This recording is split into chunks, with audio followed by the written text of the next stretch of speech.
मोहतरम बुजुर्ग दोस्तों, दिल की नापाकी जो है वो अल्लाह के बैर का तासीर है। ये दिल की नापाकी है, ये दिल जो है अल्लाह के बैर से मुतासिर है। इसलिए कुरान में कहा है कि अमल होने के लिए अमल होने के लिए इन्होंने अपने ईमान में जो है शिर्क को मिलावट की, अपने ईमान को खालिस कर, इसलिए कि अल्लाह के गैर का तासुर दिलों से निकले बगैर आदमी दाई नहीं बनता। सारे सहाबा के अंदर ये चीज मुश्तरक थी कि सहाबा जो है सिफात और खूबी वाले थे, लेकिन सारे सहाबा यकीन वाले। हम सब यकीन वाले नहीं, हम सब यकीन वाले नहीं, इसलिए कि दिल जो है अल्लाह के गैर से मुतासिर है, कोई हालात से मुतासिर है, कोई बीमारी से, कोई कर्ज से, कोई शख्सियत से, ये सब अल्लाह के गैर का तासीर है। और जब तक दिल अल्लाह के गैर से मुतासिर है, दिल असबाब के यकीन से भरा हुआ है, उस वक्त तक हम बराह रास्त तो अल्लाह के खजाने से इस्तेफादा नहीं कर सकते। हर लोग शिकायत करते हैं क्योंकि इतना साल हो गया मेहनत में चलते हुए, कष्ट भी करते हैं, वक्त भी लगा रहे हैं, लेकिन बराह रास्त तो लेने का दरवाजा भी नहीं खुलता। आज के साथी जो कहने लगा मुझे हर साल में खर्चा करके करना पड़ता है, जब वापस आओ फिर वापस आने के बाद वो खर्चा करते हो तुमने क्यों नहीं निकला था अल्लाह के लिए। तो मौलाना यूसुफ साहब रहमतुल्लाह अलैह ने जो है दो जुमले में समझाया। कि अल्लाह के खजाने से बराह रास्त इस्तिफादे के लिए कायनात का यकीन दिलों से निकलना शुरू है। अल्लाह के खजाने से बराह रास्त इस्तिफादे के लिए कायनात का यकीन दिलों से निकलना शुरू है। असबाब के गलत यकीन ने हमको दुआ के ताकत से महरूम कर दिया,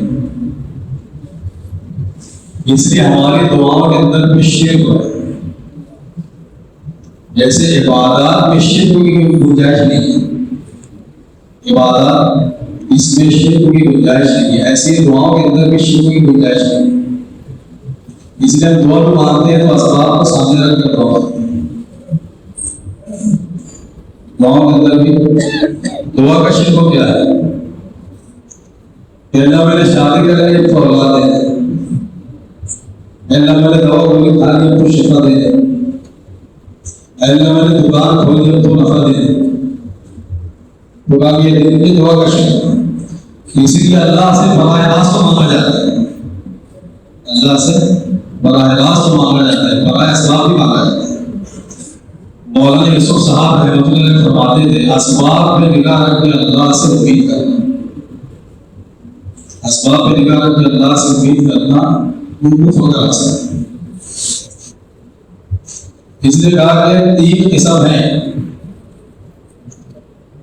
जो कहते करते अल्लाह है, मुशरिकीन भी कहते थे करने वाले अल्लाह है, मगर बुतों के सिलसिले से अल्लाह ने इसीलिए उन्होंने 360 लोगों को बना के रखे, ये नफा देने वाला, ये शिफा देने वाला, ये औलाद देने वाला, ये रोज़ी देने वाला। इमरान बिन हुसैन रज़ी अल्लाह तआला अन्हु से अल्लाह के नबी ने सवाल किया, कितने माबूदों की इबादत करते हो? कहा 7 माबूद। कहा कि 6 ज़मीन में, एक आसमान में। कहा अगर कोई मुसीबत परेशानी आती किसको होगा? कहा कि वो आसमान में। तो ऐसी बात नहीं थी कि मुशरिकीन मक्का भी अल्लाह को मानते हैं लेकिन वो शरीक करते हैं, तो कहा कि ये भी महदूद है। हर एक किस्म जो है जो कहती है करते अल्लाह है मगर अल्लाह वालों के जरिए से, इसलिए अपनी हाजत को अल्लाह वालों के हवाले कर देते हैं। हमारे लिए दुआ करते, हमको कुछ करना ना पड़े, हमको जो है जब तशरीह करो, जब नमाज की दावत करो, जब मरकज आने की दावत करो, गश्त की दावत करो, मस्जिद व जमात की दावत करो, हमारे लिए दुआ करते। दुकान में कारखाने में जाने के लिए दुआ नहीं करवाते कि दुआ करो, मैं सुबह की जो ड्यूटी पे चला जाऊँ, कारखाने में चला जाऊँ, दुकान पे चला जाऊँ, उसके लिए कोई दुआ नहीं कराता। जहाँ दीन की बात आती है तो वहाँ पर दुआ बीच में आ जाती है। इसलिए दीन को मौकूफ कर दिया दुआओं पर, और दुनिया को मौकूफ किया जो मेहनत के ऊपर। सारी मेहनत मुशक्कत दुनिया की, और दीन के लिए दुआ करो। तो कहा कि जो अपनी हाजत को अल्लाह वालों के हवाले करेंगे, ये किस्म भी महदूद है। और एक किस्म जो तीसरी है उसमें आप सब शामिल है, मैं भी शामिल हूँ। कहते अल्लाह है मगर असबाब के जरिए से। ठीक है, बात तो सही है, शुभा तो अल्लाह ही देंगे मगर बगैर पूरी करोगे कैसे? नफा तो अल्लाह ही देंगे लेकिन बगैर दुकान के कैसे? काम तो अल्लाह ही बनाएंगे मगर बगैर वकील के कैसे, बगैर डॉक्टर के कैसे? तो कहा कि ये तीसरी किस्म है, इसमें हम सब शामिल हैं। इसलिए कहा कि हम जो है मूर्ति की पूजा नहीं करते, बुत की पूजा नहीं करते, लेकिन असबाब का शिर्क को दिलों के अंदर भरा हुआ है। इसीलिए नजर जो हर वक्त जो सबब पर होती है। हज़रत मौलाना इलियास साहब रहमतुल्लाह अलैह फरमाते थे, असबाब के होते हुए असबाब पे निगाह ना जाए, ये बहुत मुश्किल है। इसलिए असबाब नहीं चल रहा है, उसके बगैर तो हम रह नहीं सकते।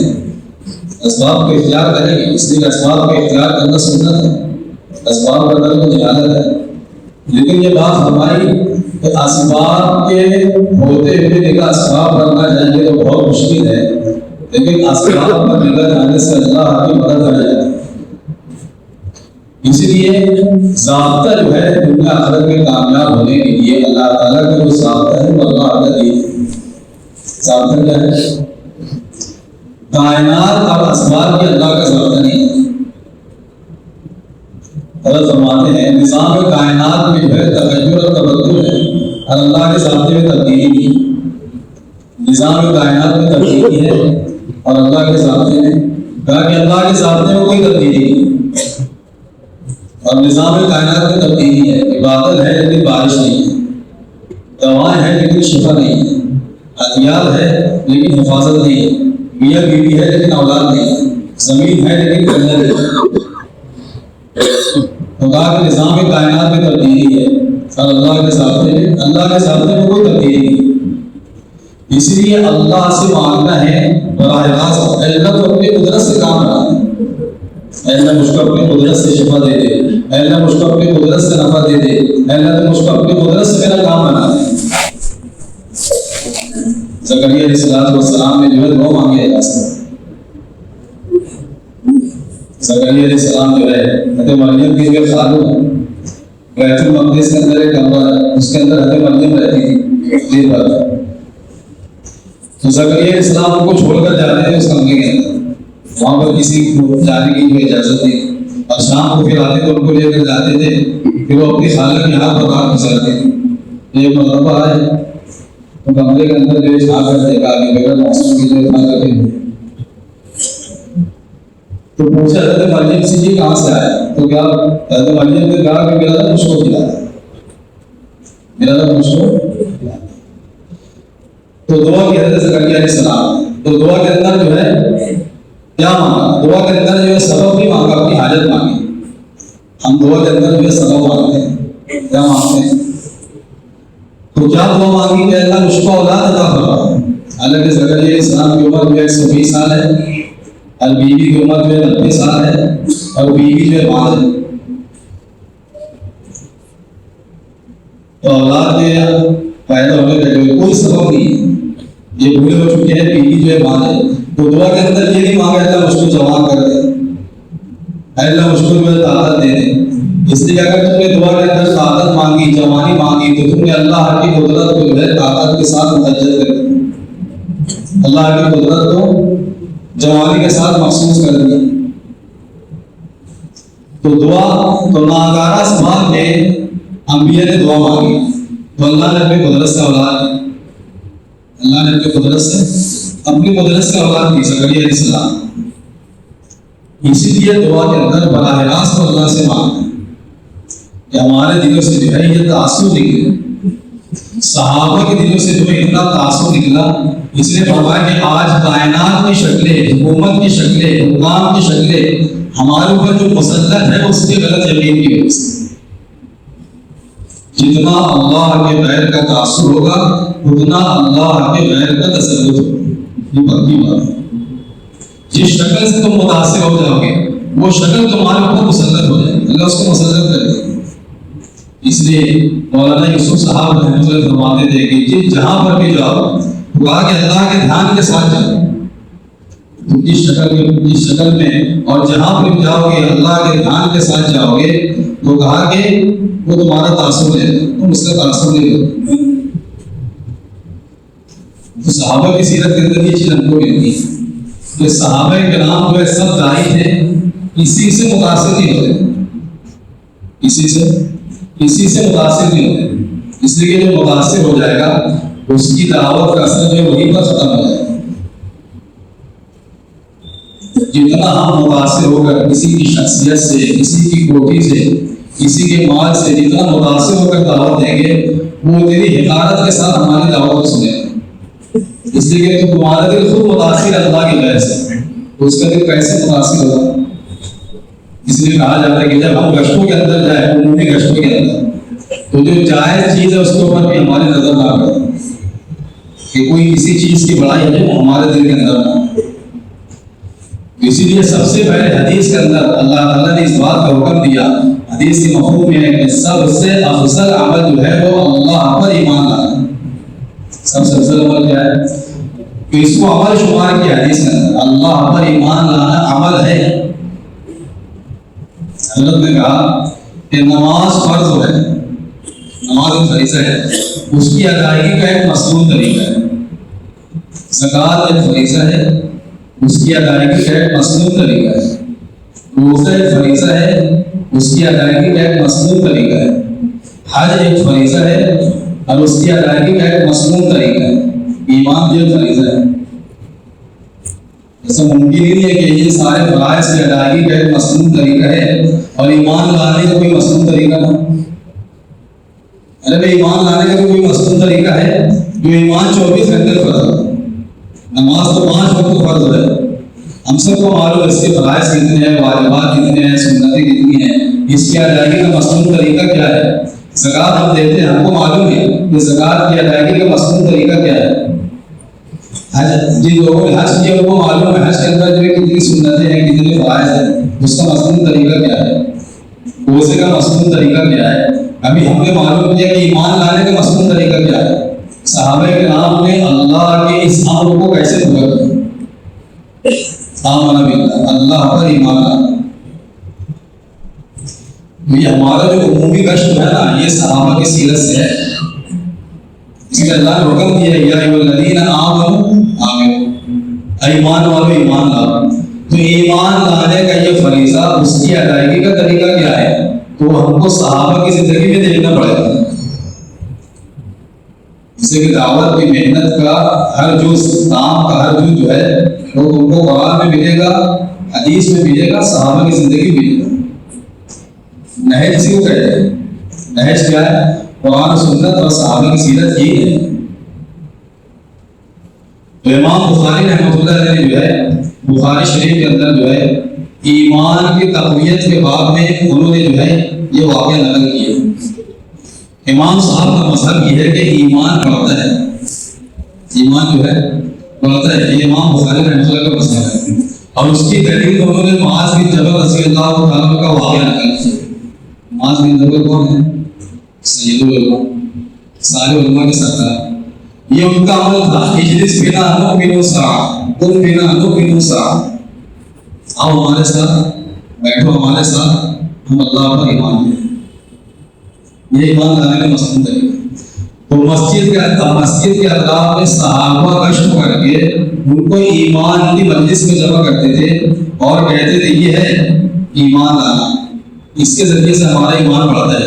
और ये अकाबिर सहाबा का मामला है, इसका मामला है। तो सहाबा की तीसरी जिल्द में आप पढ़े ईमान की मजलिस से अब्दुल्लाह इब्न रवाहा रज़ियल्लाहु ताला, मुआज़ बिन जबल रज़ियल्लाहु ताला, इस उम्मत के मुल्हम हज़रत उमर रज़ियल्लाहु ताला, जिनका ईमान नमूना है, इस उम्मत के मुल्हम है, वो अपने साथियों में से जो है एक दो का हाथ पकड़ते थे और कहते थे आओ अल्लाह पर ईमान ले आए। और फिर बैठकर अल्लाह की ज़ात और सिफ़ात का जो है तज़किरा करते थे और कहते थे ये है ईमान की मजलिस। मैं ये अमल इसलिए करता हूँ ताकि मेरा ईमान बढ़ जाए। अब इन सारे तरीके जो है उम्मत के अंदर से खत्म हो गए।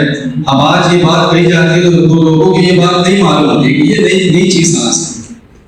तो मस्जिद की आबादी के अंदर सिर्फ ये एक अमल नहीं है, ये तो एक अमल है जो हम जो है तारीफ करते हैं और फिर जो है अलग से जो है ईमान की मजलिस कायम करते हैं, ईमान का हल्का लगाते हैं।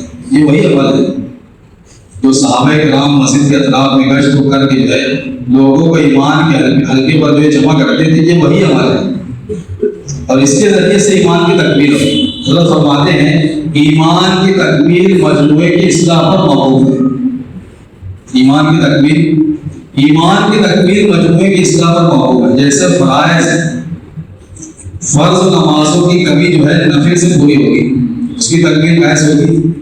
फराइज़ की तकमील जो है नवाफिल से पूरी होगी। इसी तरीके से ईमान की तकमील जो है वो इन्फिरादी दावत से होगी। इससे होगी इससे कि इज्तिमाई बयान जो है ये सीरत में बहुत कम है। अक्सर सहाबा के बयान हम पढ़ेंगे तो बहुत मुख्तसर मिलेंगे, बल्कि उस्मान रज़ियल्लाहु अन्हु उनका खुतबा है हयात सहाबा के अंदर, क्या है लोगों, हम खुतबा नहीं है, खतीब लोग नहीं है, वो तो अल्लाह हमको जो समझा दे, अल्लाह हमसे जो कहलवा दे वो हम कहेंगे। तो हजरत ने कहा अगर सहाबा की तरह अगर इस अमानत का इल्म हो जाए तो हमारे नजदीक सबसे मुश्किल है बयान हो जाए। सबसे मुश्किल क्या हो जाए? बयान करना इज्तिमाई तौर से। इसलिए इसमें बिगड़ने खतरा साझा है। इनफिरादी दावत में नबूवत की लाइन की अज़ियत है। अज़ियत किसके अंदर होगी? इससे हमारी तबीयत नहीं चलती, इसलिए बरसों हो जाता है, महीनों हो जाता है और घरों की मुलाकात नहीं होती। इतने घर ऐसे भी जाएंगे हमारे महल्ले में चल फिर के तहकीक करेंगे, और कितने ऐसे अपराध हो भी जाएंगे कि बरसों तक ईमान की निस्बत मुझसे मुलाकात भी है। इसलिए कि हम अपने आप को मोहताज की समझते ईमान को सीखने का, हालांकि मौत की आखिरी सांस तक हर सहाबी अपने ईमान के ताल्लुक से फिक्र करता। इसलिए कि ईमान और इत्मीनान एक दिन में जमा हो नहीं सकते। हसन बसरी रहमतुल्लाह अलैह फरमाते हैं कि अपने ईमान के ताल्लुक से मुतमईन होने वाला मुनाफिक है, वो मुमिन नहीं हो सकता। अपने ईमान के ताल्लुक से मुतमईन होने वाला मुनाफिक है। और फरमाया कि निफाक का खौफ तो मोमिन ही को होगा। किसको होगा? जिसके अंदर ईमान होगा उसी को तो खौफ होगा, फिर अंदर ईमान है कि नहीं। कहाँ इस उम्मत के गुलाम उमर रज़ी अल्लाह ताला अन्हु, जिनका ईमान ऐसा था कि शैतान जो उमर के साए से डरता है, इस रास्ते से गुजर जाए तो शैतान अपना रास्ता बदल।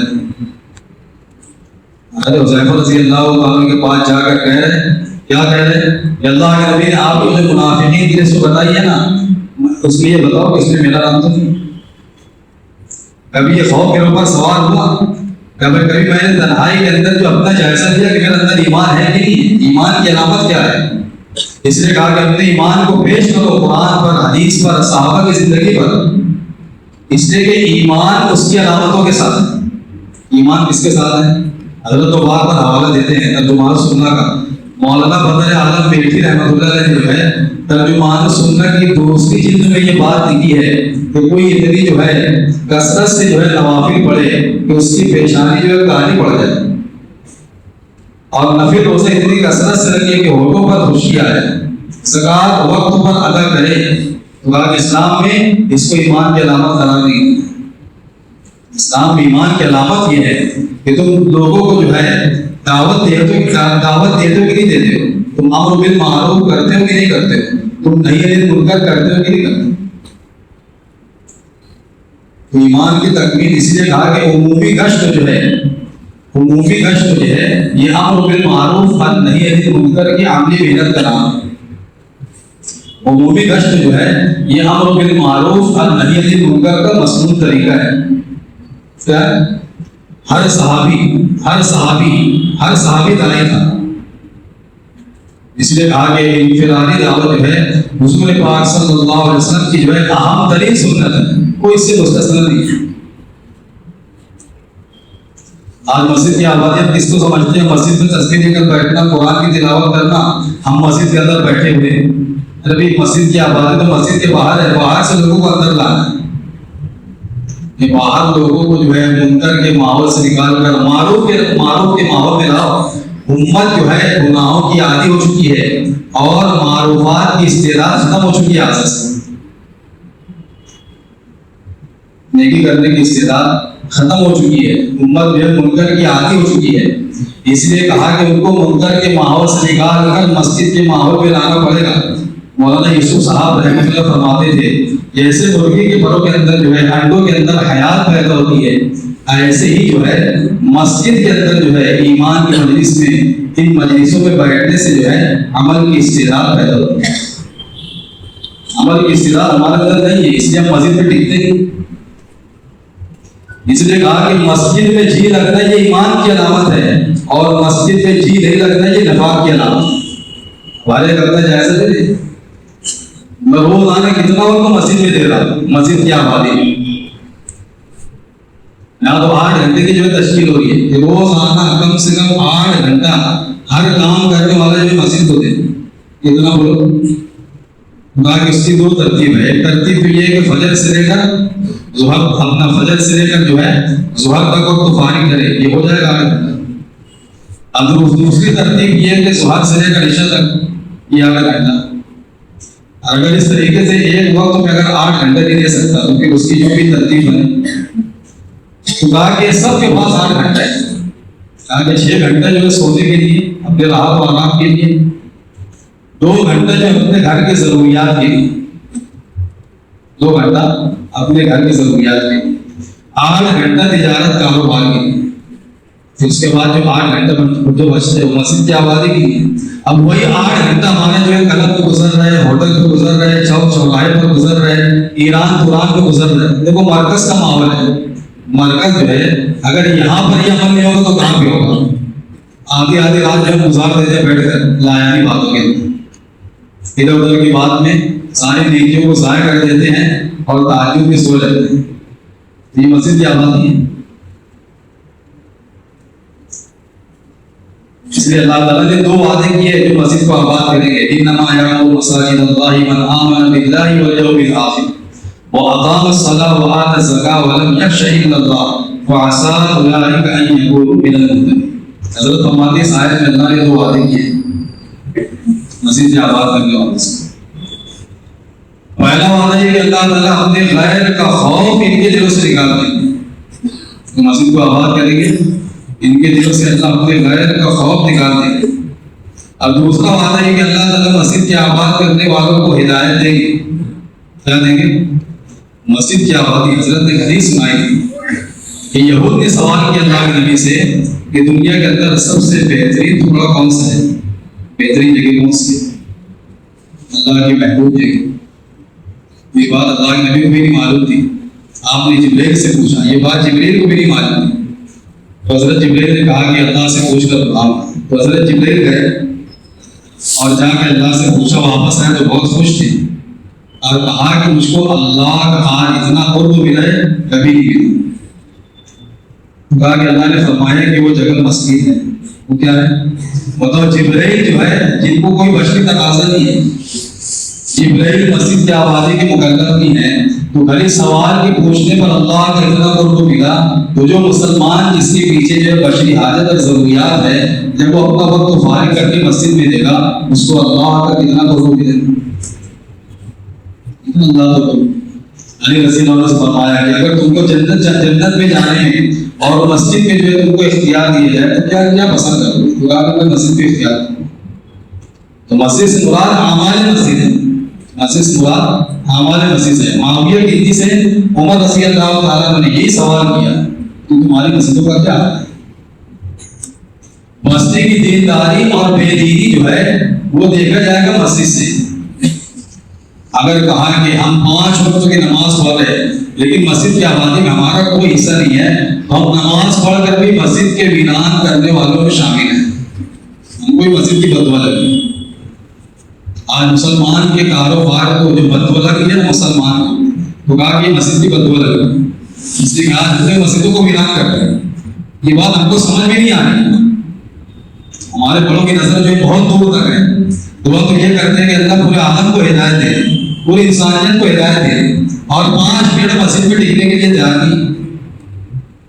अल्लाह एक महिले को भेज दे, पूरा माले होगी, ये एक महिले को भेज दे कि ये अपना वक्त मस्जिद में लेकर को कौन संभाले।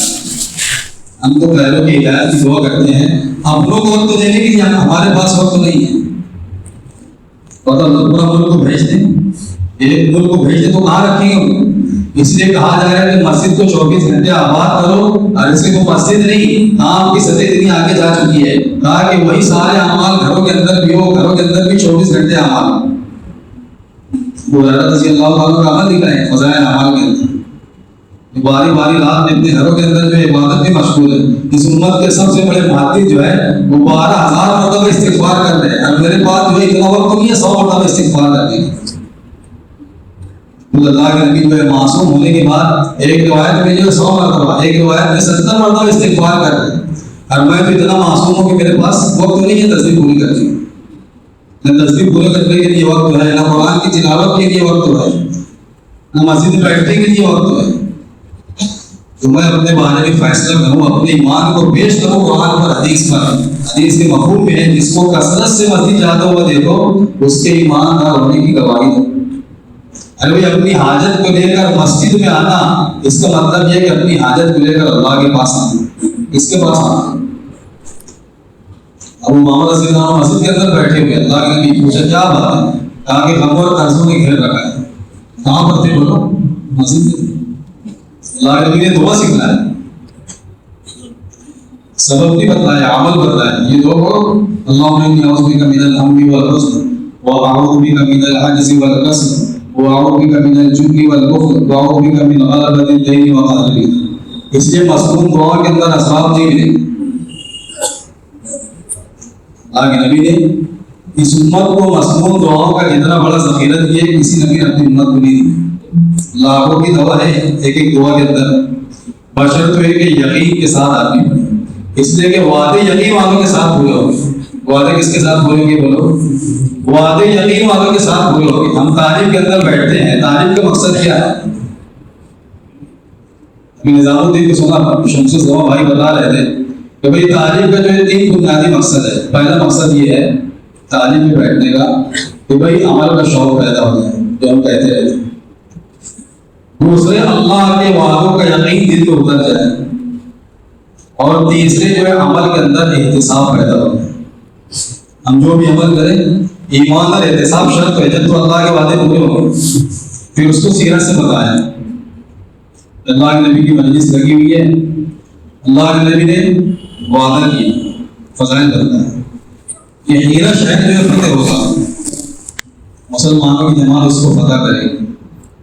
और पूरा मंजर बताया कि एक शहजादी जो है शीमा बिन्त रुक़ैया असदिया जो है सफेद खच्चर पर सवार, काला जो पट्टा ओढ़े हुए जो है वो सवारी पर आ रही है।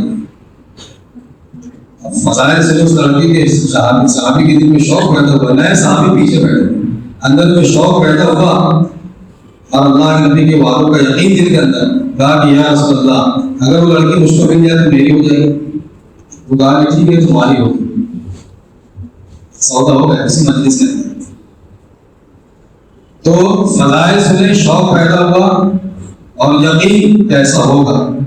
अब अल्लाह के नबी का ज़माना गुजर है, आपका विसाल हुआ, अबू बकर सिद्दीक़ रज़ियल्लाहु अन्हु अमीर बने, फिर 2.5 साल की खिलाफत, उसके बाद अब उमर रज़ियल्लाहु अन्हु खिलाफत 10.5 साल। 3 ज़माने गुजर गए, लेकिन वो वादा याद है। उस्मान रज़ियल्लाहु अन्हु के ज़माने में जो है मुसलमानों की जमात जब हीरा शहर फतह करने के लिए गई, अब ये आखिर हो रही थी, वे सहाबी जो अपनी जमात को छोड़कर आगे चले गए।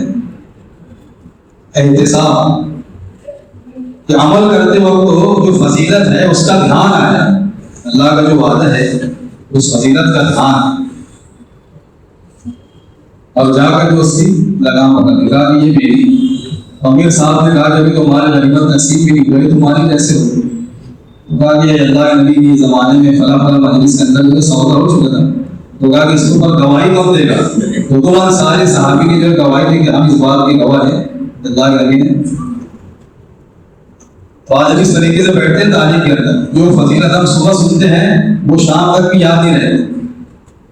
हमने जो है सुबह 10 बजे की तालीम में जो है हमने ये फजीलत सुनी हदीस के अंदर कि जो वुज़ू करके जो है मस्जिद में आता है, तो जब तक वो नमाज के अंदर बैठा रहता है वो नमाज की फजीलत को हासिल करता है, मफ़हूम बोला सकता है। सुबह की तालीम में हमने हदीस सुनी, अब 2 बजे की ज़ुहर है। अब अगर हम आकर बैठे वुज़ू करके, अगर वो हदीस याद आ गई तो हम नमाज के इंतजार कर रहे हैं, और अगर वो हदीस याद नहीं आई तो हम इमाम का इंतजार कर रहे हैं। किसका इंतजार कर रहे हैं? इमाम के इंतजार कर रहे हैं। इसलिए हमारी तालीम भी कैसी है बोलो? आधी तालीम तो हमारे सोने में चली जाए, क्या तासुर निकले का मालूम। 15 घंटे जो असबाब के माहौल में 10 मिनट की तालीम है, उसके अंदर भी जो 5 मिनट में गफलत के साथ बैठे सोने में हमारा वो चला गया। कहाँ से तजदीद होगी अल्लाह के बाद? कहाँ से ईमान ताज़ा होगा? ईमान के बनने के जितने भी असबाब हैं उसको तो हमने छोड़ दिया। इंफरादी दावत का कोई एहतमाम नहीं है, तालीम में बैठने का कोई एहतमाम नहीं। बताओ कितनी मस्जिदों के अंदर आधा घंटा तालीम हो रही है। तो मौलाना यूसुफ साहब रहमतुल्लाह से किसी ने पूछा कि हज़रत तालीम कितनी देर होना चाहिए? तो कहा कि 1.5 घंटा। कितना बोलो? तो समझे क्या था? समझे तो समझे अल्लाह के रास्ते की तालीम पूछी जाए। कहा कि नहीं, मैं पूछ रहा हूँ कि मुकाम पर कितनी तालीम होना चाहिए? तो कहा कि वही तो बता रहा हूँ 1.5 घंटा होना चाहिए। कितना होना चाहिए? ये तो हमारे अकाबिरीन का मामूल था कि मस्जिद के अंदर इतना वक्त गुजारने के बावजूद है, इतना वक्त देने के बाद भी उनके पास वक्त है अपने घर में देने के लिए। आज घर में वक्त देने के लिए घर की तालीम में हम नहीं बैठे। 5 अमाल के साथ तालीम जो है, ये जो मजमा बैठे, कितने लोग हैं जिनके घरों के अंदर 5 अमाल के साथ तालीम होगी? मैं खुद अपना जाता हूँ, मैं क्या दावत दूंगा यहाँ पर बैठकर? मैं किस मुंह से बोलूंगा दूसरों? इसलिए कहा कि दाई की जिंदगी अमली नमूना होना चाहिए। जब हमारी जिंदगी नमूना बनेगी ना, तब हमारी दावत के अंदर असर पैदा होगा। हम तो हदीस की उसकी तार खींचने में लगे, ये क्या कर रहे हैं, ये क्या कर रहे हैं, ये क्या कर रहे हैं, बस शैतान हमको यही दिखा रहा है।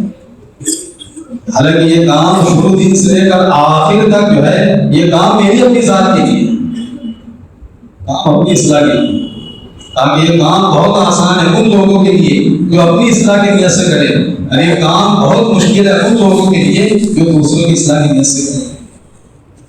काम करते करते एक मुकाम आता है, वहां पर पहुंचने के बाद फिर उसकी नजर जो है दूसरों की तरफ जाने लगती है, दूसरों की कमी नजर आने लगती है। इसीलिए मैं अपनी जात से घर की तारीफ में शरीक हूँ। इसलिए कहा ये मत कहो निजामुद्दीन से कहा जा रहा है, निजामुद्दीन से कहा जा रहा है, ये कहो कुरान में है, हदीस में है, साहबा की जिंदगी में। घर की तारीफ कहाँ से? 5 अमाल के साथ।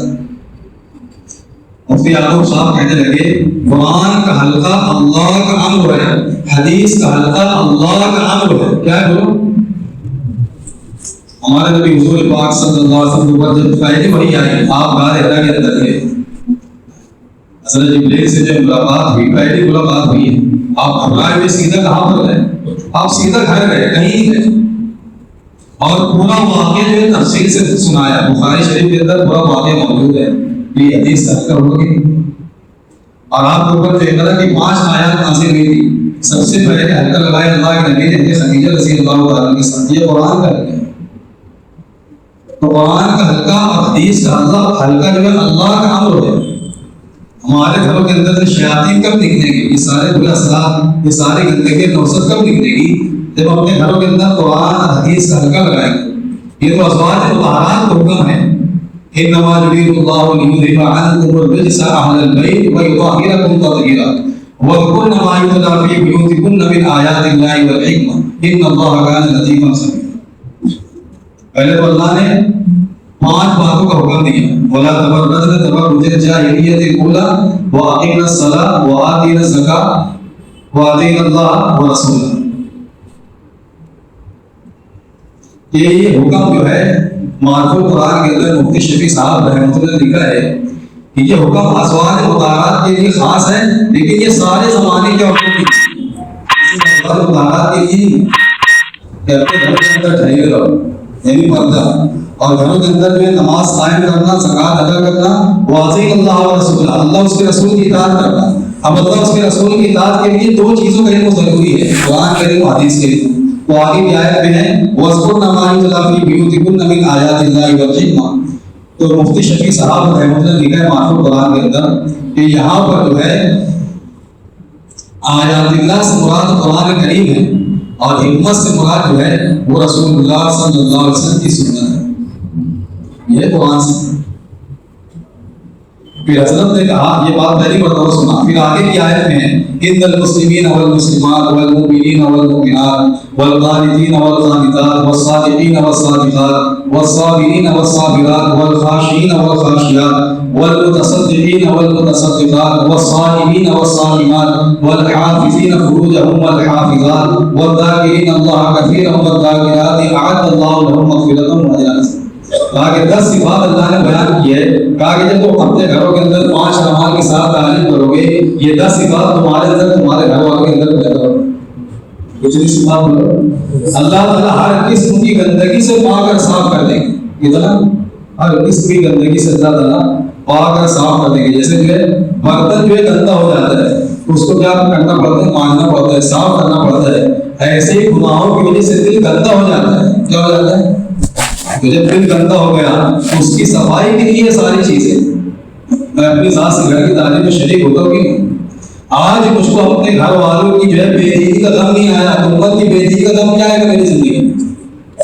जबकि कुरान में अल्लाह ने हुक्म दिया है, या अय्युहन्नास क़ू अनफुसकुम व अहलीकुम नारा वक़ूदुहा अन्नास वल हिजारा। ये तो अल्लाह का अम्र है ना, अपने घर वालों को, अपने आप को, अपने अहल वयाल को जहन्नम की आग से बचाओ। ये तो अल्लाह का अम्र है ना, निज़ामुद्दीन वालों की बात है, इसका हुक्म है। कैसे बचाएंगे अपने घर वालों को? बताओ, उनके अंदर कोई तरीका है?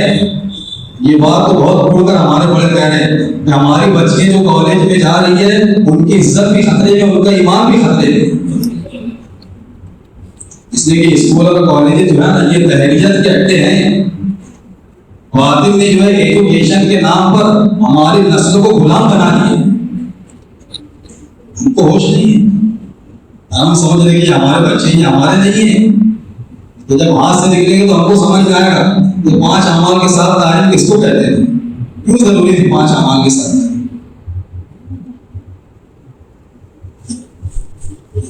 इसलिए मोहतरम दोस्तों, वहां से जो बात बताई जा रही है तो कहा कि उसको जो है देखो, कुरान में देखो, हदीस में देखो, सहाबा की जिंदगी में देखो। इसलिए कहा कि वहां की किसी बात का इनकार करना जो है ये बहुत बड़ी जुर्म है। कुरान हदीस का इनकार, वहां की किसी बात का इनकार करना कि ये नई बात कहां से आ गई, ये तो मुझको समझ में नहीं आती।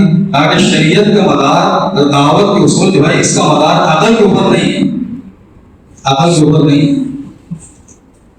शाह अब्दुल रसीद रहमतुल्लाह ने फातहुल कदीर के अंदर जो है ये बात लिखी है कि अल्लाह ताला ने जो अकल के 100 हिस्से बनाए, कितने? अकल के एक हिस्से में सारे उलमा, फुक़हा, सियासतदान, वकील, डॉक्टर, इंजीनियर, इन सब की अकल को जो है अव्वल से लेकर आखिर तक सब जमा कर दिया जाए तो ये अकल का 100 हिस्सा है। और अकल का 99 हिस्सा अल्लाह ताला ने अपने नबी हुजूर पाक सल्लल्लाहु अलैहि वसल्लम को। इसलिए कहा कि नबी खबर से अल्लाह ताला ईमान वालों के ईमान को जांचते थे। नबी जो खबर देते थे, मेराज का वाक़या बयान किया। अल्लाह के नबी हुजूर पाक सल्लल्लाहु अलैहि वसल्लम को मेराज में 50,000 साल का जो रास्ता है, मस्जिद हराम से मस्जिद अक्सा, 7वां आसमान, जन्नत और जहन्नम की सैर, वापसी हो गई, बिस्तर की गरमाहट खत्म की, इतनी कम। आपने ये वाक़या बिला तरद्दुद, बिला झिझक इसको कहा सबसे पहले अबू जहल, जो सबसे ज्यादा इनकार करने वाला। बोला इम्तिहान देंगे, इस बात को मानते हो कि अपनी अकल लड़ाते हैं। जब ये बात अल्लाह के नबी ने कही तो बाज ईमान वाले तो तसव्वुफ में पड़ गए, जो कमजोर ईमान वाले थे वो तो मुर्तद हो गए। तो कहा कि हजरत ये बात कही कि जो नबी तुम नबी खबर की जो है तस्दीक कर दो, हम जो है कुफार से इसकी तस्दीक करवाएंगे। कौन तस्दीक करेगा बोलो? अब जब ये बात जो है कुफार को मालूम पड़ी तो वो जमात बनाकर मुल्कों में फिरते थे। अबू सुफियान जो है ये जमात बनाकर गए हिरकल के पास कि मेराज का वाक़या सुनाने के लिए। अब इनकी नबूवत झूठी साबित हो गई, अल्लाह के नबी को बहुत गलत था। तो जब अबू सुफियान हिरकल के पास पहुंचे और पूरी बात जो है जब बताई, अभी बात पूरी नहीं हुई, एक आदमी खड़ा हुआ उसी में से, एक काफिर, उसने कहा कि मैं इस बात की तस्दीक करता हूँ कि अल्लाह के नबी को मेराज हुई। कहा कि जिस रात बैतुल मक़दिस में मेरी ड्यूटी थी दरवाजे को बंद करने की, उस रात मैंने लाख कोशिश की दरवाजा बंद करने की, लेकिन बंद नहीं हुआ दरवाजा। फिर मैंने बड़े को बुलाया, उसने भी कोशिश की लेकिन दरवाजा टच से मस नहीं हुआ। हमने समझ लिया इसके अंदर कोई नई मामला है, हमने उसको छोड़ दिया। जब मैं सुबह आया तो मैंने दरवाजा हिलाया तो बिल्कुल हल्का, और मैंने वहां पर जो है सवारी बांधने के कुछ आसार देखे, जो बुखार की सवारी बांधी गई थी। तो उसी वक्त हमने अपनी किताब के अंदर देखा तो किताब के अंदर ये बात लिखी हुई थी कि उसी रात में मोहम्मद सल्लल्लाहु अलैहि वसल्लम को मेराज होगी। क्या होगी? तो कौन तस्दीक करे बोलो? तुम्हारा काम आवाज लगाना है। हम तो पहले अपने अकल को ऊपर तोड़ते हैं कि मजमे के अंदर इस्तेदाद है कि नहीं है, कि मजमा जो है बात देगा कि नहीं देगा। हमारा काम तो भी आवाज करना है। इब्राहीम अलैहिस्सलाम जो है कुर्बानी दी, कुर्बानी के बाद बैतुल्लाह की तामीर हुई, उसके बाद कहा अल्लाह ताला ने कि आवाज लगाओ। लगी आवाज कहां तक पहुंची? तो कहा भाई आवाज लगाना तुम्हारा काम, पहुंचाना हमारा काम। आपने आवाज लगाई तो कहा कि उस वक्त जितने बाप की खुश में थे, जितने आलम हवा के अंदर थे, क़यामत तक आने वाले सब तक अल्लाह ने आवाज पहुंचाई। इसलिए कि वो आवाज लगवाई थी कुर्बानी के बाद। बताओ जो अल्लाह जो है अजय सफीना रज़ियल्लाहु अन्हा की बात जो है शेर को समझा सकते हैं। एक सहाबी तरफ ऊपर खड़े होकर आवाज लगाई जंगल खाली कर दो, उनकी बात अल्लाह ताला जानवरों को समझा सकते हैं। हजरत उमर का जो खत है जो दरिया नील के अंदर डाला, अल्लाह ने उस दरिया को समझा दिया, तो हमारी बात ये मखलूक क्यों नहीं समझेगी? हम क्यों नहीं बोले? अमानतदारी का तकाज़ा यही है कि बगैर किसी चीज का तासुर लिए हुए, बगैर माहौल का किसी का तासुर लिए हुए, ये बगैर तुम दावत दो, तुम सालाना 4 महीने की आवाज लगाओ। अच्छा दावत किसके लिए? मसला यह है कि मैं आवाज लगाऊंगा तो मुझको लगाना पड़ेगा 4 महीने। हालांकि हमने देखा तो निजामुद्दीन जब समझ में आता है कि अब ऊंट आया पहाड़ के नीचे, बंगलों वालों के साथ, बांग्लादेश की जमात के साथ इख्तिलाफ में जुड़े थे। वहां पर तो कवायद की पर्ची जाती है, अब उसके अंदर भी जो है छटाई होती है, 1 मरतबा वाले अलग, 3 मरतबा वाले अलग, उस तरीके से उनको जो इस्तेमाल किया जाए, हर एक की सलाहियत का बेहतरीन इस्तेमाल। वहां पर जाएंगे तो फिर अपनी फिक्र जो आलमी होगी, वरना कुएं के मेंढक बने रहे। तो जो हमारे अमीर थे, जो जिम्मेदार थे ये शोबे के, बंगाल के थे, अनीस भाई नाम था, तो पूछे कितनी मरतबा 4 महीने में, तो कहा कि 27 मरतबा। कितनी मरतबा? ये मिनाज भाई जमात लेकर गए, उनकी जमात में जिनको जिम्मेदार बना के भेजा गया, उनका 23 मरतबा 4 महीने। कितनी मरतबा? ऑस्ट्रेलिया के एक शख्स आया, उनका 25 मरतबा 4 महीने। उस्मानाबाद के जिम्मेदार थे, यहाँ से जब पूरा काफिला गया महाराष्ट्र का, साथ में गए थे, तो उनको पूरे काफिले का जिनको जिम्मेदार बनाया, उनका 12 मरतबा 4 महीने। कमाल की बात यह है कि जितने लोग ऐसे मिले हैं जिनका 20 मरतबा, 22 मरतबा, 25 मरतबा, एकदम सीधे साधे आम, वो तो खाली बर्तन जो वही बचता है। इसने कहा कि जिंदगी में जितनी सिफात और खूबी आएगी ना, तो कहा कि उतनी आदमी के अंदर तवाज़ु आएगी। इतना बड़ा काम, उतनी बड़ी तवाज़ु। सहाबा की सीरत देखो, खुलफाए राशिदीन का क्या मामला था? अबू बकर रज़ियल्लाहु अन्हु खलीफा बनने के बावजूद रात में जाकर जो है उस बुढ़िया की नाबीना बुढ़िया की जो खिदमत कर रहे हैं, उसको जो अपने हाथ से जो खाने का, किसका मामला है? 22 लाख मुकम्मल पर हुकूमत करने वाला मुसलमानों का बादशाह, इनका मामूल क्या है? अपने हाथ से जो खाना पकाया। हसन रज़ियल्लाहु अन्हु फरमाते हैं, गुलाम ने कहा कि अमीरुल मोमिनीन ये बोझ मेरे ऊपर रख दो, तो क्या कहा? कल क़यामत के दिन में मेरा बोझ नहीं उठाएगा। कौन? अपने हाथ से खाना पकाया और अपने हाथ से खिलाया, और 2 सालों बैठकर देखने लगे। कहा कि मैंने इनको रोता हुआ देखा, अब मैंने चाहा कि इनको हंसता हुआ देखा। ये सहाबा की जिंदगी है। अबू हुरैरा रज़ियल्लाहु अन्हु अमीर बनने के बाद जो है गट्ठा अपने सर के ऊपर जो है लेकर जा रहे हैं। कहा कि अपने अमीर के लिए जो है रास्ता छोड़ दो। तो लोगों ने कहा कि अमीरुल मोमिनीन रास्ता तो खुला हुआ है, तो आप देखते नहीं मेरे सर के ऊपर लकड़ी रखा है। अब्दुल्लाह बिन सलाम रज़ियल्लाहु अन्हु यहूद के सबसे बड़े आलिम थे, कि यहूद जिनकी बात मानते थे, वो अपने ऊपर जो है लकड़ी का जो गट्ठा लेकर चले। कहा कि अपने दिल से क्यों निकालना चाहते हैं, क्या निकालना चाहते हैं? और अब तक की मेहनत से, अब तक की इबादत से, अब तक की कुर्बानी से अंदर में क्या बन रहा है, अल्लाह ताला उसको चेक करेगी। इसलिए कहा कि हाल के अमरों को पूरा करना, हाल के अमरों को पूरा करना, ये है कामयाबी का सबसे बड़ा सत्य। हाल कमरों का ऐसे आएगा, हैसियत के खिलाफ, जज्बे के खिलाफ, मामूल के खिलाफ अल्लाह हाल कमरों लाकर चेक करे इसके अंदर कितना हो।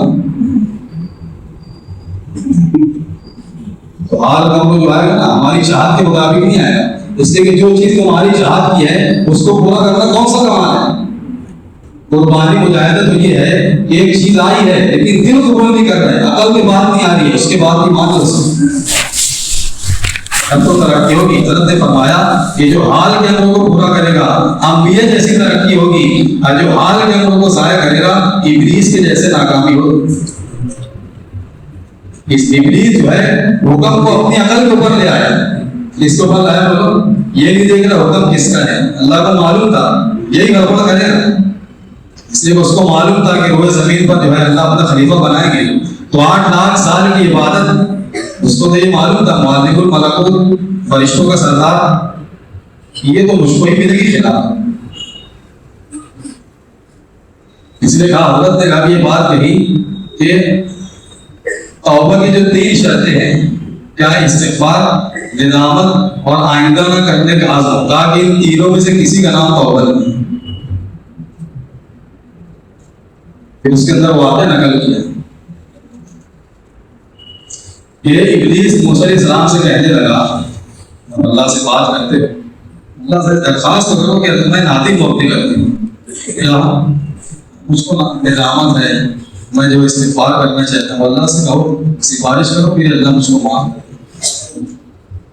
तो मूसा अलैहिस्सलाम अल्लाह ताला से जाकर कहा, इब्लीस भी तेरा बंदा है, उसको अपनी गलती का एहसास है, माफ़ कर दीजिए उसको।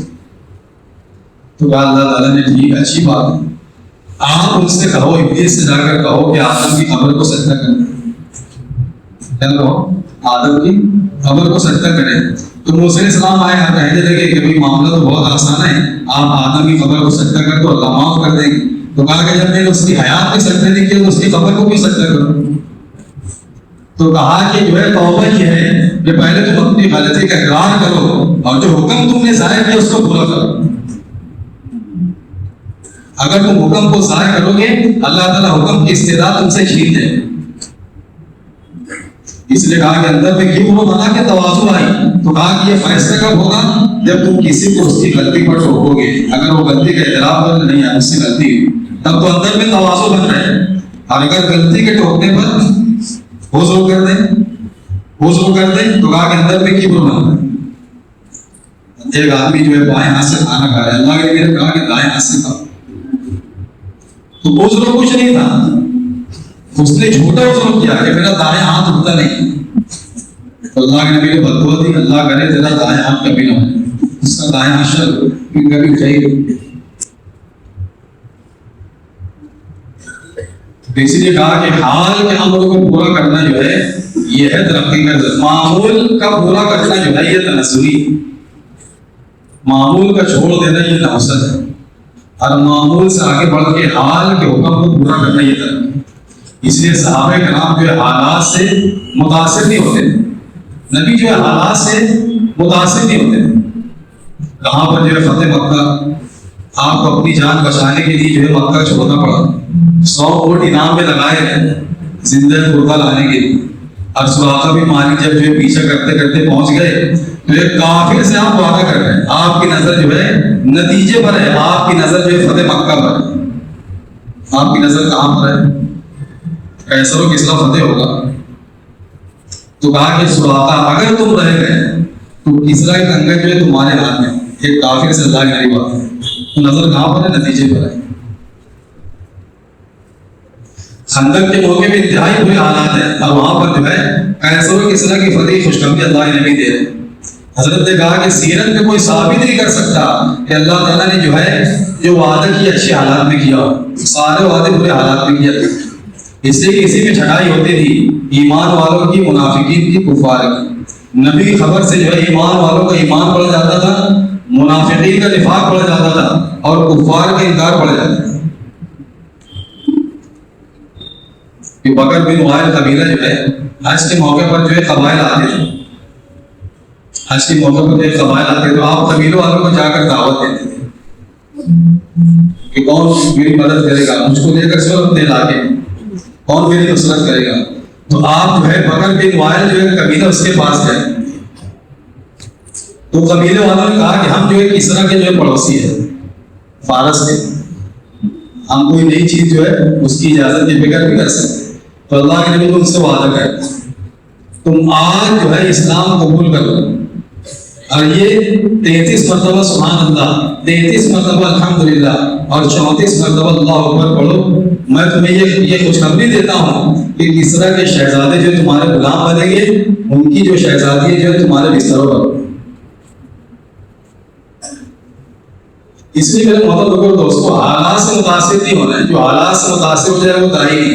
दाई की नजर हमेशा जो है नतीजे पर होनी चाहिए, दाई की नजर जो है हमेशा जो है नतीजे पर होनी चाहिए।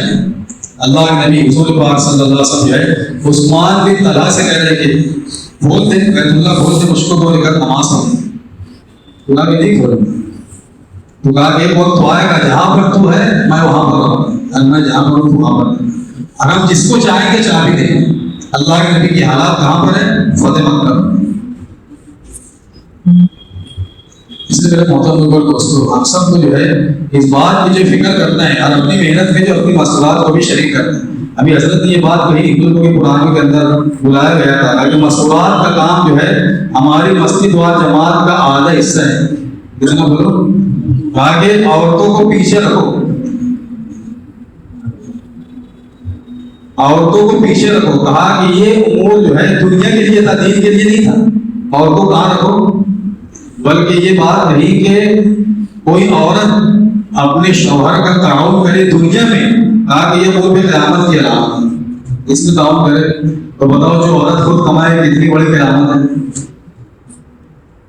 तो कहा कि औरत को उमूर दीन में इतना ही दखल है जितना एक मर्द को है। उम्मे सलमा रज़ी अल्लाह तआला अन्हा की राय पर जो मक्का फतेह हुआ, अल्लाह के नबी से अमल खुद करवा रही है उम्मे सलमा कि या रसूल अल्लाह आप मुझसे कुछ मत कहो, आप तो अपने अल्लाह से जो हलक करा लो अपने हराम को। तो उम्मे सलमा एक औरत की राय के ऊपर जो मक्का फतेह हुआ। आयशा रज़ी अल्लाह तआला अन्हा से जो है बड़े बड़े किबार सहाबा जो है इल्मी इस्तिफादा करते थे। दो रिवायत है, एक रिवायत के अंदर है एक तिहाई दीन हज़रत आयशा के जरिए से उम्मत को मिला है, और कहा कि दो तिहाई आधा दीन कहा कि आयशा से सीखो और आधा दीन सहाबा से। इतनी बड़ी फकीहा, इतनी बड़ी मुहद्दिसा कहां पर बनी थी? घर के अंदर। उम्महातुल मुमिनीन से दो बीवियां जो है पूरे कुरान की हाफिज़ा थी। तो जब मसला आया कि शौहर जो है अपनी औरत जो है अपने शौहर के बगैर जो है कितने अरसा जो है रह सकती है, तो किससे राय उमर रज़ी अल्लाह तआला ने सबको जमा नहीं किया, अपनी बेटी हज़रत हफ्सा रज़ी अल्लाह तआला से पूछा, उन्होंने भी इशारे से राय दी 4 महीना 6 महीना कितना। इसलिए कहा कि हमारा हर तीसरा महीना जो है मस्तूरात के साथ, 2 मरतबा जो है मर्दों के साथ, तीसरा महीना आ गया। अब किसी से मशवरे की जरूरत नहीं है कि कहां पर जाऊं, मस्तूरात में जाऊं कि मर्दों में। अब मस्तूरात में जाओ, सालाना खरूज हो गया, चित्रे की शक्ल में, 4 महीने की शक्ल में, बैरून की शक्ल में, और उस साल का खरूज अगर हमारे मस्तूरात में नहीं हुआ आखिरी दर्जे में अशरा, तो कहा कि खरूज नाकिस है। इस मशवरे के अंदर मस्तूरात की कोई फिक्र नहीं है, वो मशवरा ही सीरत से हटा हुआ। इसलिए अल्लाह के नबी ने जो है अलग नहीं किया था मस्तूरात को, मर्दों को अलग नहीं किया था। बैक वक्त तो तीनों तबकों पर आपने मेहनत की। मर्दों में अबू बकर सिद्दीक रज़ी अल्लाह तआला अन्हु, मस्तूरात में खदीजा रज़ी अल्लाह तआला अन्हा, बच्चों में अली रज़ी अल्लाह तआला अन्हु, और गुलामों में ज़ैद रज़ी अल्लाह तआला। आप सबकी जो बराबर आपने जो फिक्र की। मस्तूरात का खरूज भी सीरत से, बुखारी शरीफ की रिवायत है, आयशा रज़ी अल्लाह अन्हा फरमाती हैं कि अल्लाह के नबी जब भी जाते थे अल्लाह के रास्ते में, तो सारी बीवियां आपकी सारी अज़वाज आपके साथ निकलने के लिए तैयार रहती थी। तो आप कुरान नाज़िल करते थे, जिस बीवी का नाम निकलता था उसको लेकर अल्लाह के रास्ते में। जहाँ पर इब्न औफर रज़ी अल्लाह फरमाते हैं कि मैं 7 गज़वात में अल्लाह के नबी के साथ शरीक हुआ, वहीं पर उम्मे अतिया अंसारिया फरमाती है कि मैं 7 गज़वात में अल्लाह के नबी के साथ शरीक।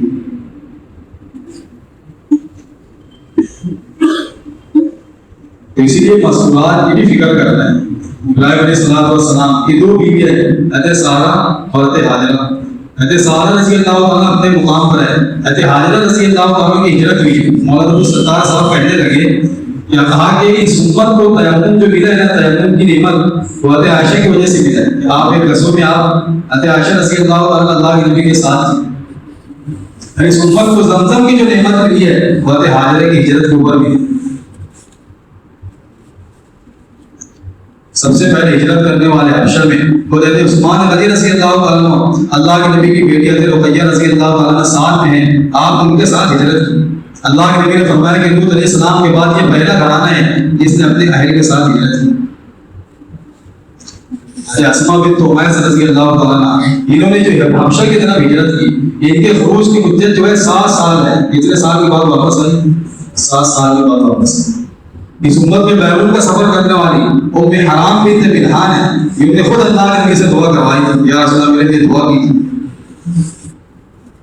अंसार के अंदर जो है अंसार की खवातीन की एक जमात थी जो तकाज़े पर चलती थी। इसलिए कहा कि जितने चिल्ले वाले हैं मस्तूरात में, इन सबको तकाज़े पर चलते, बशर्त ये कि जो है तकाज़ा हो और जिम्मेदार इजाजत दे। तो इसीलिए कहा कि हमारे सामने शराइत और कवायद भी होनी चाहिए कि भाई 3 दिन के लिए कोई शराइत नहीं है, शरीफ महरम हो, शरीफ पर्दा हो और छोटा बच्चा साथ में। और अभी 2 चीज जो ये बात कही गई जिसके अंदर जो इजाफा हुआ है, एक तो ये मुल्क के कुरान में हज़रत ने ये बात कही थी 6 सिफात का मुज़ाकरा हम जो करते हैं, कहा कि अल्लाह के रास्ते मस्तूरात में भी और मर्दों में भी एक ही मस्तूरात, एक ही बहन पूरा 6 सिफात का मुकम्मल मुज़ाकरा करें। बुलवाते थे बारी बारी, अगर वक्त तो है और दूसरी मस्तूरात पूरा करें। और मर्दों के अंदर भी जो है सिर्फ एक साथ ही जो है पूरा 6 सिफात का मुकम्मल मुज़ाकरा करें। ये बात जो इसके अंदर आई, बहुत सारी बातें आई है मेरे जहन में नहीं, इसलिए कि 2 महीने की सारी बात एक साल को। मेरे मोहतरम दोस्तों, हम सब नियत करें इंशाअल्लाह कि अपनी मसरूबात को भी लेकर के अल्लाह के रास्ते में निकले, हमें निकलेंगे इंशाअल्लाह। अब देखो हमारे सामने जो इज्तिमा भी है, और इज्तिमा जो है, इज्तिमा की जो जान है, वो इज्तिमा से पहले जो मेहनत होती है ना, वो जो है वो क्या बोलते हैं इज्तिमा की, इज्तिमा की शान है।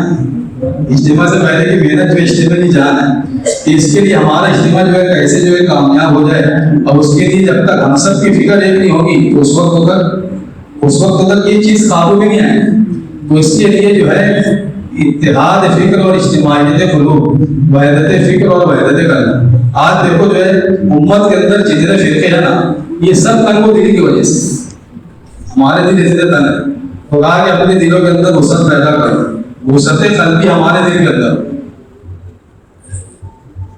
इसलिए अल्लाह के नबी हुजूर पाक सल्लल्लाहु अलैहि वसल्लम उम्मत कैसे बनाई थी, बयानात में लिखा है ना, उम्मत जो किसी एक फर्द को नहीं कहते, हजारों मुल्क को खानदान कबीले मिलकर जो उम्मत बनती है।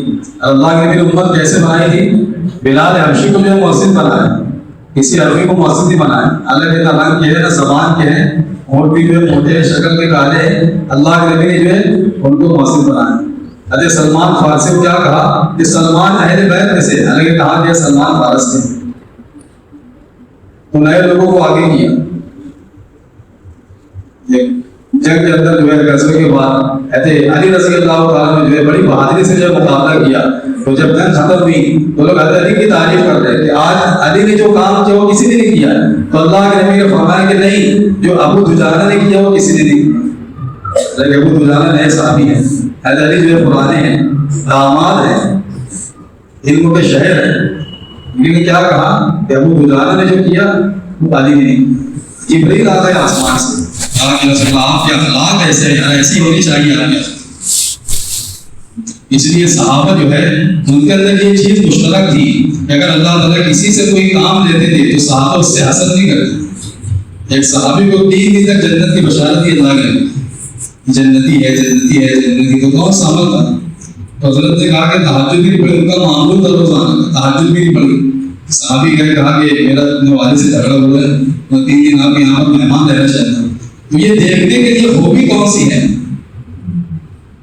सहाबा खूबियों की तलाश में रहते हैं। हम आज क्या देखते हैं लोग, तो कहा कि लोगों में आए देखेंगे तो अपने अंदर वो सारी गंदगी आ जाए, खूबी देखेंगे तो अपने अंदर खूबी आए। इसलिए कहा कि ये काम जो है खूबियों का लेन देन है, क्या है खूबियों का लेन देन। इसलिए हम हर एक की खूबी देखेंगे, हर एक को अपने से बड़ा और बेहतर समझेंगे और अपने आप को छोटा और कमतर समझेंगे। जितना दरख्त के अंदर फल आता है तो दरख्त जो उतना झुकता है, तो जितना जिंदगियों में सिफात आएगी, खूबियां आएंगी, तो कहा कि इसके अंदर तवाज़ु आएगी, इसके अंदर छोटा बना आएगा। इब्न मसूद रज़ी अल्लाह तआला का कौल है कि कोई आदमी ईमान की हकीकत तक उस वक्त तक नहीं पहुंच सकता जब तक कि उसके नजदीक जो है फकीरी मालदारी से ज्यादा और छोटा बनना बड़ा बनने से ज्यादा महबूब ना हो, और उसके नजदीक तारीफ करने वाला और उसकी बुराई पर ख्याल करने वाला दोनों बराबर ना। इसलिए हज़रत ने कहा रियाकार और मुखलिस की अलामत क्या है? कहा कि रियाकार जो है तनकीद से नाराज होता है और तारीफ करने से खुश होता है, और मुखलिस जो है तनकीद से खुश होता है और तारीफ करने से नाराज होता है। ये देखो अपने अंदर ये चीज नहीं है मेरे अंदर। अली रज़ी अल्लाह अन्हु फरमाते हैं कि रियाकार की 3 अलामतें, तन्हाई में सुस्त, मजमे में चुस्त, तारीफ की जाए तो खूब जी लगा कर काम करे और उसको भज्जत की जाए तो काम खराब करे। इसलिए सारी सिफात हमारे अंदर आए, हमारे अंदर इखलास आए अल्लाह के लिए, वजह अमल अल्लाह की रज़ा हो। भी हज़रत ने एक अजीब बात कही, कहा कि नियत का ठीक करना ये नियत का इखलास है और अमल को ठीक करना ये अमल का इखलास है। हम नियत को ठीक करना समझते हैं कि हमने अपने अमल को ठीक करना, नियत का ठीक करना ये नियत का इखलास है और अमल का ठीक करना ये अमल का इखलास है। उसकी मिसाल दी, कोई हिदायत को जो है अल्लाह की रज़ा के लिए रोजा रख ले तो उसका अमल सही, तो कहा कि नियत भी ठीक हो और अमल भी ठीक हो। इसलिए कहा कि अगर कोई नेकी कर रहा है, इसलिए कहा कि रियाकार वो नहीं है जो अपने अमल को जाहिर करे, लोगों को अपने अमल को अगर जाहिर कर रहे हैं तो कहा कि वो रियाकार नहीं है। रियाकार तो है जो लोगों को खुश करने के लिए अमल करे। तो कहा कि दिखाकर अमल करना जो है ये रियाकारी नहीं है। अब छुपा कर अमल करना ये कोई इखलास नहीं है। एक आदमी जो रोजा रखा, नफिल रोजा है, दोपहर का जो है 2 बजे कहने लगे खा लो, तो कहा कि मुझको ख्वाहिश थी भूख नहीं, हालांकि उसको सब तो भूख लगी। तो कहा कि अपने इखलास को छुपाने के लिए जो हराम काम का कंट्रोल करो। कहा कि तुम पहली मरतबा कहोगे मेरा रोजा है, इसलिए कि ये तुम्हारा अमल मुतादी होगा लोगों। कहा कि एक आदमी जो है रात के वक्त तो अपने घर के अंदर जो है तहज्जुद पढ़ता, दोस्त तो आया, उसने दरवाजा खटखटाया, तो इसने दरवाजा खोलने की जवाब नहीं दी। कहा कि शैतान तुमको भट्टी पढ़ा रहा है कि अमल जो है बर्बाद हो जाएगा, क्या हो जाएगा। हालांकि उस वक्त उसको बोलना चाहिए कि उस वक्त तो मैं नमाज पढ़ रहा था, तहज्जुद पढ़ रहा था, जब तो तुम्हारा अमल जो है लोगों में क्या होगा, मुतादी होगा। और इखलास का इखलास ये कि आदमी जो भी नेक अमल करे मौत तक छुपाए उसे। कब तक छुपाए? मौत तक उसको छुपाए। अपनी कुर्बानी को अपने बयानात में जो है अपनी जो है कारगुजारी सुनाना, कहा कि ये रियाकारी है। साहबे किराम अपने अमल को छुपाते थे। मुखलिस जो है अपने नेकियों को ऐसे छुपाता है जैसे गुनाहगार अपने गुनाह को छुपाता है। इसलिए कहा कि अमल जैसा भी हो अच्छा हो या बुरा, वो तो लोगों पर जाहिर होकर रहेगा। हदीस का मफहूम है आदमी चट्टान के अंदर बैठकर कोई अमल करे जिसके अंदर ना कोई दरवाजा हो ना सुराख हो, वो अमल लोगों पर जाहिर होकर रहेगा, चाहे वो अमल अच्छा हो या बुरा। इसलिए हम जो भी करें किसके लिए करें? वजह अमल सिर्फ अल्लाह की रज़ा हो, वजह अमल सिर्फ अल्लाह की रज़ा। तो ये सारी सिफात जो कि हमारी जिंदगी में है, तो इसके लिए हमको अपनी कुर्बानी बढ़ाना है। और खुरूज के ताल्लुक से जो हज़रत फरमा रहे थे, खुरूज जो है इस काम का क़िवाम है। वो जो है इसलिए कहा कि जो है मजमे के अंदर हम जहाँ पर खुरूज की फ़ज़ाइल बताते हैं, वहाँ पर जो है खुरूज छोड़ने के नुकसानात भी बताते हैं।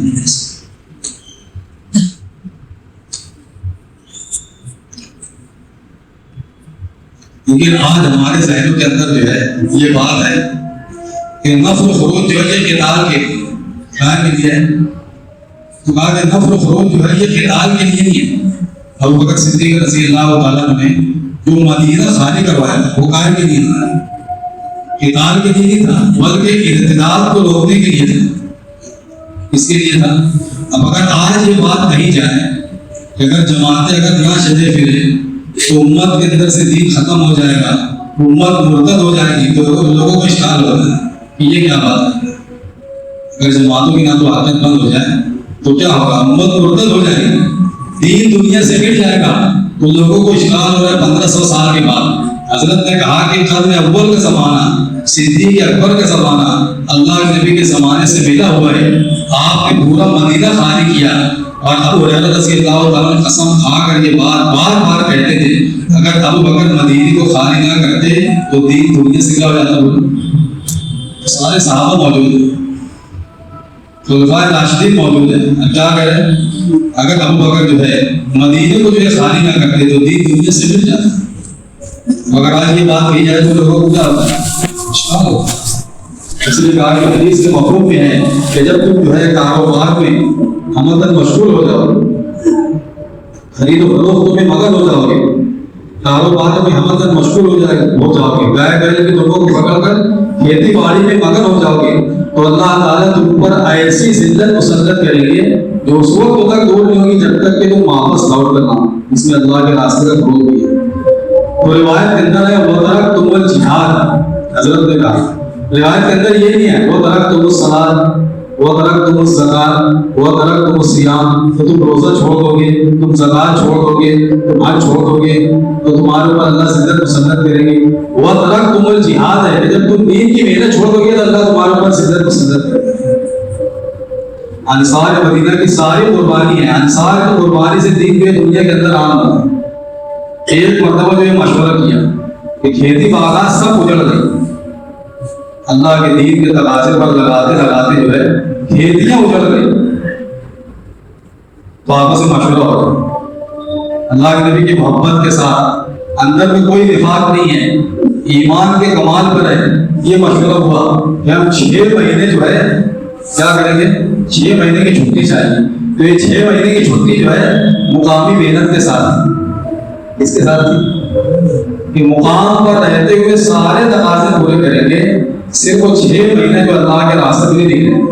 तो अल्लाह ताला ने अभी मशवरा हो रहा है, अभी अल्लाह के नबी के पास पहुंचे नहीं है, अल्लाह ताला ने आयत नाज़िल फरमा दी, अनफिकू फी सबीलिल्लाहि वला तुल्कू बिअयदीकुम इला तालुक,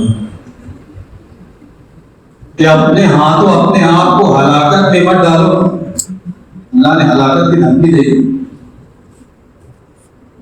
इसलिए कहा कि जलत फिरत के जरिए से उम्मत की जहालत का, उम्मत के इक़्तिदार का अमली मुशाहिदा हो। उलमा का खुरूज इसीलिए पहला साल, दूसरा साल, तीसरे साल उलमा कराम का जो खुरूज है, जो उम्मत निकल कर खुद जो है अमली मुशाहिदा करे उम्मत की जहालत का। हज़रत फरमाते हैं लैसा ख़बरु कल मुआयना, कि जब तक अपनी आंख से जो है नहीं देखेंगे वो कैफियत अंदर में पैदा हो ही नहीं सकती, वो गम वो हुस्न पैदा नहीं हो सकता। आज चाहे तुम रोजाना अखबार के जरिए से, व्हाट्सएप के जरिए से तुम पढ़ते रहो, तुम कहोगे अस्तगफिरुल्लाह, ऐसा नहीं होना चाहिए, बहुत हुआ कहा सदका दे दोगे तो अगर नमाज पढ़ के अल्लाह से मांगोगे, लेकिन ये वापस इर्तिदाद से वापस ईमान के अंदर आए, ये कैफियत कब पैदा होगी? जब अपनी आँख से देखोगे। फिर सीरत के अंदर से वाक़ई बताया कि मूसा अलैहिस्सलाम ने उजरत की, अल्लाह से मुलाकात के लिए गए हुए तौर पर, अल्लाह ने खबर दी है, इसने खबर दी है कि तुम्हारी कौम फितने में मुब्तला हो गए, बछड़े की पूजा में। तो मूसा अलैहिस्सलाम जैसे नबी हैं और सबसे सच्ची खबर अल्लाह की खबर है, लेकिन मूसा अलैहिस्सलाम की वो कैफियत नहीं बनी।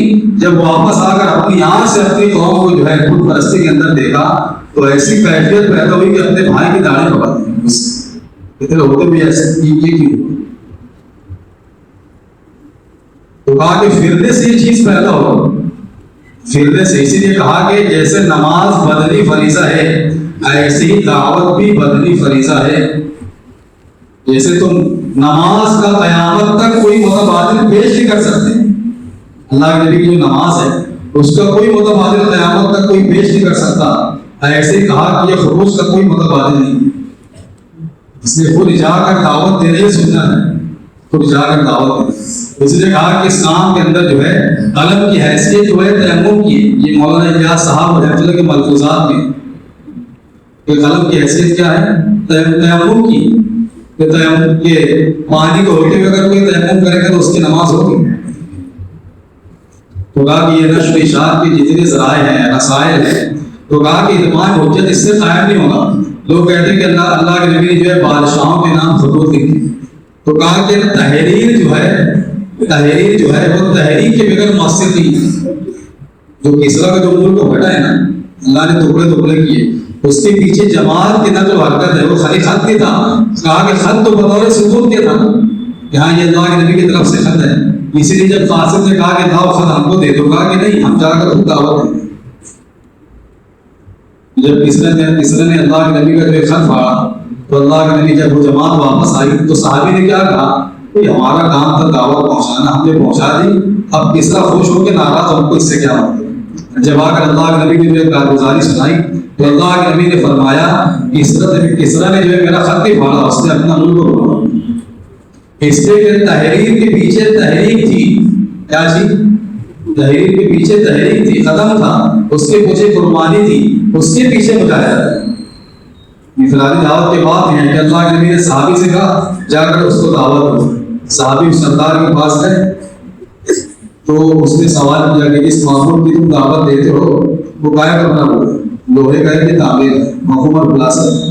सहाबी को बहुत गिरा गुजरा, वापस आए, अल्लाह के नबी ने कहा कि जाकर फिर दावत दो। फिर सहाबी ने जाकर दावत दी तो उसने वही पहला सवाल दोहराया कि इस मामूल की तुम दावत देते हो काय का बना। ये सहाबी फिर वापस आए, अल्लाह के नबी ने फिर भेजा कि फिर जाके दावत दो। तो अल्लाह ने जो है बिजली की खड़क भेजकर उसको हलाक कर दिया। इसलिए कहा कि दाई के मुजाहिदे के ऊपर अल्लाह ताला अपने नबी से फरमा रहे कि आप अपने आप को मशक्कत में डालिए तो फिर आपकी तरक्की मुअस्सिर होगी। इसलिए बाद में जो असर पैदा होते हैं ना वो कुर्बानी के असरात होते हैं। इसलिए कहा कि आज ज़हनी तकलीफ ज्यादा हो रही, मुताला कर करके जो बयान हो, किताबें पढ़कर नई बातें, तो कहा कि ये ज़हनी तकलीफ है। इसलिए कहा कि एक दिमाग का इल्म है, एक दिल का इल्म है। गुनाहों के बावजूद हजरत ने कहा अगर पूरी किताब याद हो जाए, आदमी गुनाह के अंदर मुब्तला है, गुनाहों के साथ साथ पूरी किताब याद हो जाए, तो कहा कि ये दिमाग का इल्म है, दिल का इल्म नहीं। इस हदीस के मफ़हूम में कि इल्म दो तरीके का है, एक वो इल्म है जो ज़बान के ऊपर और एक वो इल्म है जो दिल में उतर जाए। तो कहा कि वही इल्म नाफ़े है, और जो ज़बान के ऊपर है ये इब्न आदम के खिलाफ हुज्जत है, कल क़यामत के दिन ये इल्म उसके खिलाफ हुज्जत बन जाए। ये जानने के बावजूद अमल क्यों नहीं किया? इसलिए कहा कि इल्म का ताल्लुक है वो तक़वे से है, ऐसे और कहा कि तक़वे के अंदर सबसे पहली चीज जो है अपनी ग़िज़ा को पाकीज़ा करना। अल्लाह ने सारे नबियों को फरमाया या अय्युहा रसूल कुलू मिनत तय्यिबाति वअमलू सालिहान, अपने रिज़्क़ को क्या करो, पाकीज़ा करो। सहाबी ने सवाल किया मुस्तजाब दुआ करना चाहता हूँ, तो क्या फरमाया अल्लाह के नबी, अपनी रोज़ी को हलाल कर लो, मुस्तजाब दुआ कर। इसलिए कहा कि इससे भी अपने आप को बचाएं। हज़रत ने फरमाया कि इस काम में सबसे ज्यादा जो परवास होती है वो इस्तिग़ना से होती है। कैसे होती है? लोगों की जान माल से बिल्कुल बेपरवाह हो, लोगों के माल से।